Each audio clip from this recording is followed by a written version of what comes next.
చాలా స్పష్టంగా ఈ ప్రభుత్వము ప్రజల పక్షాన, యువకుల పక్షాన, నిరుద్యోగుల పక్షాన వాళ్ళ సమస్యల్ని పరిష్కరించడానికి అనుక్షణము తప్పనిసరిగా మీకు అందుబాటులో ఉంటూ మీ సమస్యల్ని వింటూ పరిష్కరించగలిగిన సమస్యలు మనం ఏ ఆశయంతో గత ప్రభుత్వం ఏదైతే మన సమస్యలు ఉన్నాయని చెప్పుకున్నామని వెళ్ళినప్పుడు పట్టించుకోకుండా కనీసం సమస్యల పైన చర్చించకుండా సంబంధించిన వ్యక్తులు అందుబాటులో లేకపోతే కాంగ్రెస్ ప్రభుత్వం వస్తే మన సమస్యల్ని చెప్పుకోగలుగుతాము, మన సమస్యల్ని పరిష్కరించుకోగలుగుతాం అని చెప్పి మనము మీరు అందరూ కలిసి ప్రభుత్వాన్ని మనం ఏర్పాటు చేసుకున్నాం.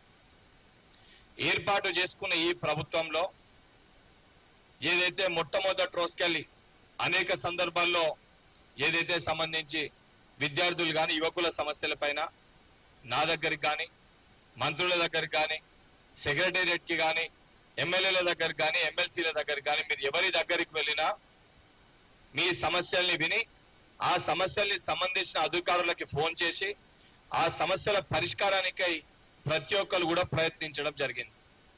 దానితో పాటు ముఖ్యమంత్రి గారి ఇంటి దగ్గరికి స్వయాన గత ప్రభుత్వంలో ఒక శాసన సభ్యుల్ని కలవాలంటేనే కలవలేని పరిస్థితి, శాసన సభ్యులకే ముఖ్యమంత్రిని కలవలేని పరిస్థితి. ప్రభుత్వం మారినాక స్వయంగా సమస్య ఉన్న ప్రతి ఒక్క వ్యక్తి నేరుగా ముఖ్యమంత్రి ఇంటి దగ్గరికి వెళ్తే కూడా డైరెక్ట్ గా లోపల పిలుచుకొని ఆ సమస్య ఏంది, ఆ సమస్య తీవ్రత ఏంది, ఆ సమస్య సంబంధించిన అధికారులతో మాట్లాడి ఆ సమస్య పైన పర్యవేక్షించి ఆ సమస్యని సూపర్వైజ్ చేసి ఆ సమస్యని పరిష్కరించే దిశగా ఈ ప్రభుత్వం ఆలోచించింది. ఆ సందర్భంలో కొంతమంది కోపం ఉన్న విద్యార్థులు ఏదైతే పెద్ద సంఖ్యలో వెళ్ళి ధర్నా చేసే ప్రయత్నం చేసినా కూడా ఈ ప్రజాస్వామ్యంలో దాన్ని కూడా స్వాగతిస్తూ వాళ్ళు ఒక బాధ ఆవేదనతోటి వాళ్ళు మాట్లాడుతుండ్రు.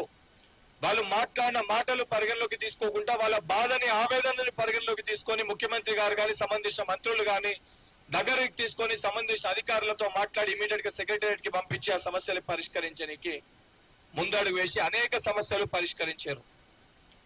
దాంట్లో భాగంగా జియో 46 కానీ ఏదైతే 317 సంబంధించి కేబినెట్ సబ్ కమిటీ ఏర్పాటు కానీ ఇప్పుడు ఏదైతే డిఎస్సికి సంబంధించి ముఖ్యంగా ఈ రోజు ఏదైతే డిఎస్సి గ్రూప్ 2 అంశం ఏదైతే ఉందో గతంలో ప్రభుత్వం ఉన్న రోజు గత బీఆర్ఎస్ ప్రభుత్వం ఉన్నప్పుడు కూడా డిఎస్సి గ్రూప్ 2 దగ్గర ఉంటే గ్రూప్ 2ని వాయిదా వేయాలని చెప్పని ఆ రోజు మనము మీరు అందరం కలిసి పోరాటం చేసినాం. ఎందుకంటే చదువుకోనికి సరైన సమయం లేదు, 2 ఎగ్జామ్స్ ఒకటేసారి పెడితే అని చెప్పాను. ఆ రోజు న్యాయస్థానంలో కూడా విద్యార్థులతోటి నేనే ఆ రోజు పిటిషన్ కూడా వేసినాం, ఎగ్జామ్స్ 2 ఒకటేసారి ఉన్నాయని చెప్పాను. కాకపోతే మొదట్లో టీజీపీఎస్సీ డేట్స్ ని ప్రకటించినప్పుడు డిఎస్సి డేట్స్ అనేటివి వేరే ఉంటాయి. టీజీపీఎస్సీ గతంలో ఏదైతే సంబంధించి డేట్స్ ని ప్రకటించిన రోజు దానికి చిన్నగా యాక్చువల్ గా డిఎస్సి నోటిఫికేషన్ సంబంధించి ఏదైతే సంబంధించి విద్యార్థులకు కానీ ప్రజలకు వివరించడానికి ఒక 2-3 అంశాలు నేను డేట్స్ తోటి చెప్పదలుచుకున్నా. మొట్టమొదటి టీజీ టెట్ ఏదైతే ఈ డిఎస్సికి సంబంధించి ఫస్ట్ టెట్ నోటిఫికేషన్ 2023 గత ప్రభుత్వము నోటిఫికేషన్ డేట్ వచ్చేసి 1/8/2023 18 అంటే 1 ఆగస్ట్ 1 ఆగస్ట్ రోజు ఈ నోటిఫికేషన్ డేట్ అనేది వచ్చింది. ఇది టెట్ డేట్. గత సంవత్సరం ఆగస్ట్ లో టెట్ ని నిర్వహిస్తామని చెప్పి నోటిఫికేషన్ డేట్ వచ్చింది. ఎగ్జామ్ ఏ రోజు కండక్ట్ చేశారు? 15/9 అంటే సెప్టెంబర్ 15వ తారీఖున టెట్ ఎగ్జామ్ ని నిర్వహించడం జరిగింది గతంలో. అంటే డిఎస్సికి ముందు టెట్ కండక్ట్ చేసి టెట్ లో క్వాలిఫై అయిన వాళ్ళు డిఎస్సికి అర్హులు. సో గతంలో 2023లో గత ప్రభుత్వం 1/8/2023 నోటిఫికేషన్ ఇవ్వడం జరిగింది. దాని ఎగ్జామ్ వచ్చేసి 15 సెప్టెంబర్ 2023 రోజు కండక్ట్ చేయడం జరిగింది. ఇది మొదటిది. రెండోది ఏదైతే సంబంధించి ఆ రోజు డిఎస్సి నోటిఫికేషన్ ఎప్పుడు ఇచ్చారు? 6/9/2023 6/9 అంటే సెప్టెంబర్ 9 ఏదైతే సెప్టెంబర్ 6 సెప్టెంబర్ 2023 రోజు ఫస్ట్ డిఎస్సి ఏదైతే సంబంధించి నోటిఫికేషన్ ఇవ్వడం జరిగింది. ఇది డిఎస్సికి సంబంధించి 6/9/23 డిఎస్సి నోటిఫికేషన్ ఇచ్చారు.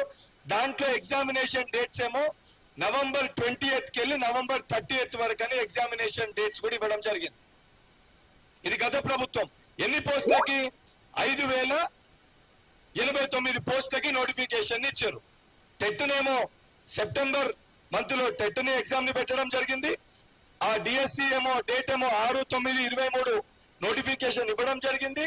ఎగ్జామ్ డేట్స్ ఏమో నవంబర్ 20 నుంచి 30 వరకు ఎగ్జామినేషన్ కండక్ట్ చేస్తామని చెప్పి స్పష్టత కూడా ఇవ్వడం జరిగింది.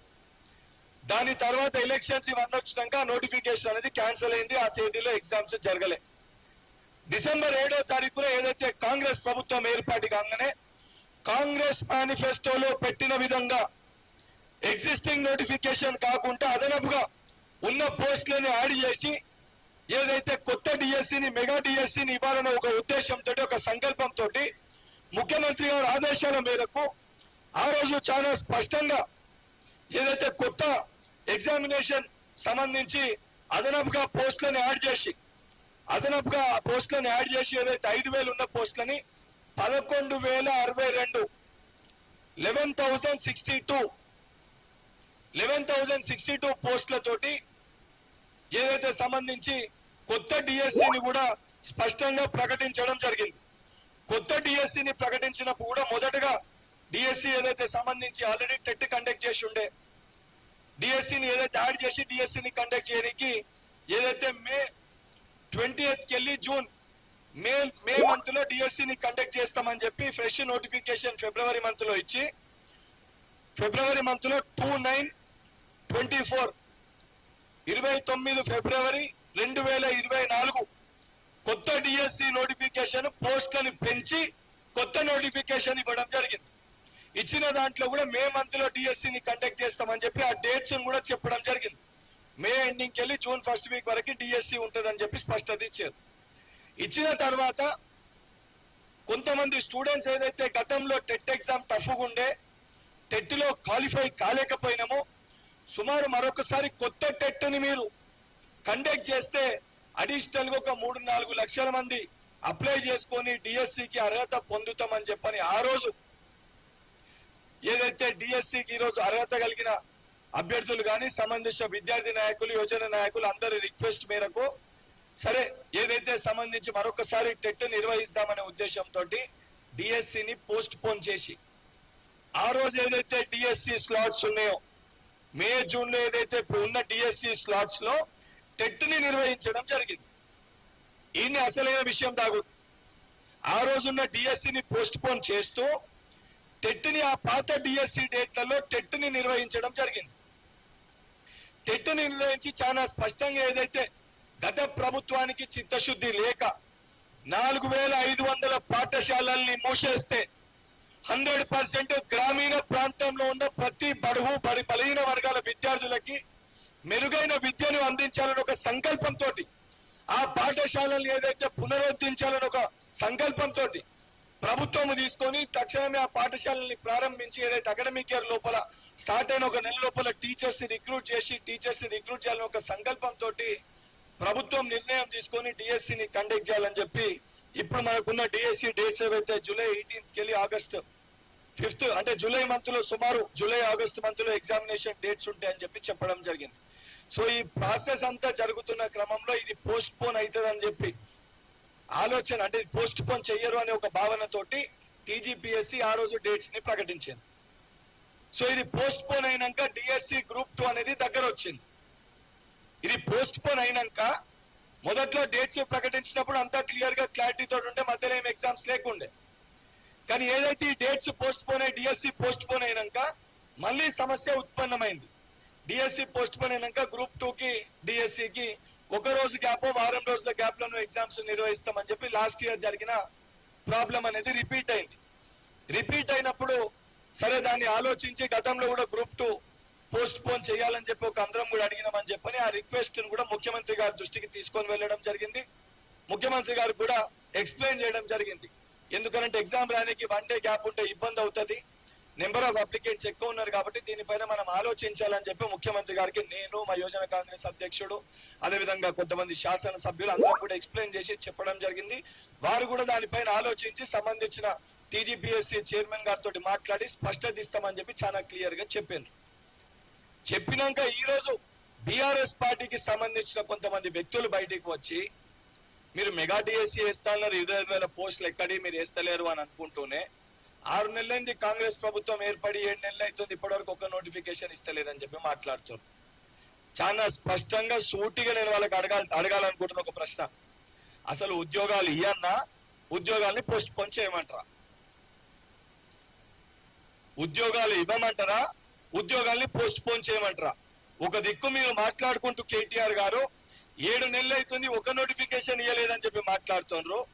మరి మీ యొక్క ప్రెస్ మీట్ లోనే ఇచ్చిన నోటిఫికేషన్స్ ని పోస్ట్ పోన్ చేయమని చెప్పి మీరు చెప్తున్నారు.